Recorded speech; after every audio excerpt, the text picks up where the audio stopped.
How difficult is it to add a new vendor's device to a quantum network and then also to an orchestrator? Yeah, that's a great question, Emily. So as we go back, which slide did I want for this? Let me stop here.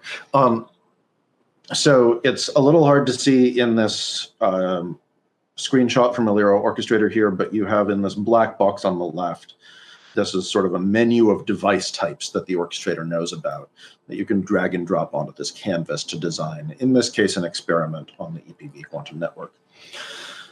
So to add a new vendor's device into your quantum network, physically might be as simple as bolt it into your rack, hook up the power, connect the fiber optics, maybe connect a copper cable for Ethernet management, but you want to onboard it to the orchestrator.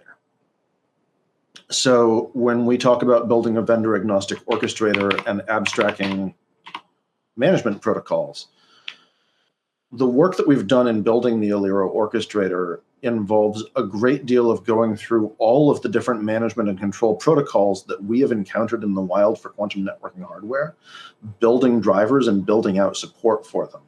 So that when you say, hey, I bought this new thing and I plug it into my network, the ideal situation is we already have a driver for it in the product. And you can just say, hey, I have a new beam splitter from Quantum Acme that has this. Beam splitter probably doesn't have a management interface, but whatever it is. And the orchestrator will just say, okay, is it a NetConf connection? Is it a Visa connection? Okay, here's where you put in your IP address, username, password, or SSH key maybe to manage it. And you're up and running and off to the races.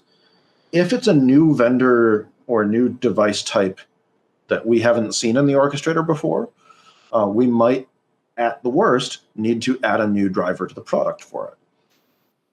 If it's a standard interface, something like NetConf or Visa, that might take us as little as an hour to add support for it to our device types table and push out a new patch release that supports it.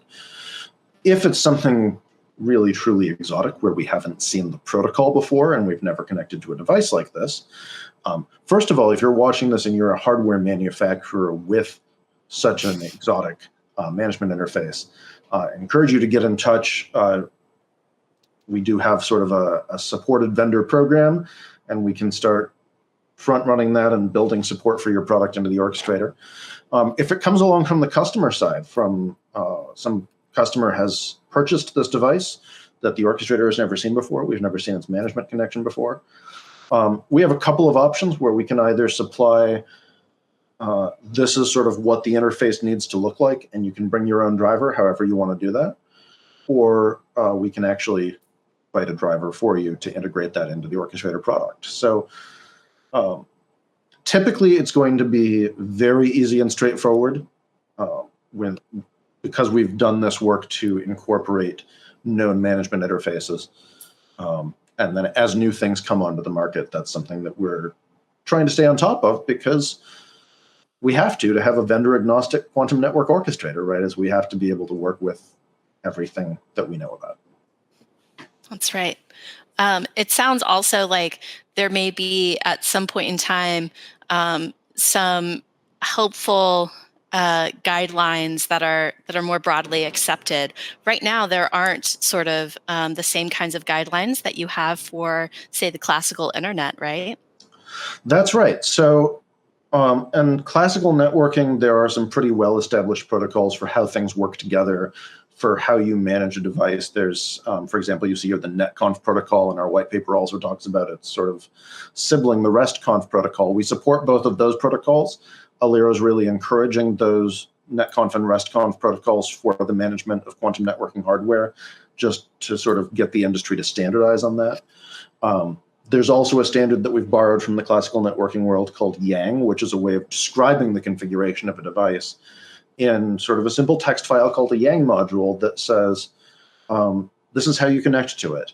This is what it does. It has a command called measure, and this is how you send the command, and this is what kind of output it generates. And so the Yang module is what we use to actually tell the orchestrator what characteristics a device has when it comes on board.